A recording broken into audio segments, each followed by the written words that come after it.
เวลาไปเพิกนูกะให้เมื่อเฮือนแหน่อันนี้3คืนกับบ่มาว่าจะได้ตำเข้าไปเลยกับยาแม่มันเถาะ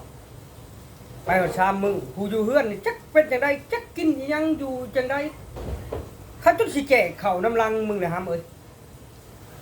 คือว่ามึงเน่าเลยแหละบ้านนี่ไปบ่มาจักเถื่อ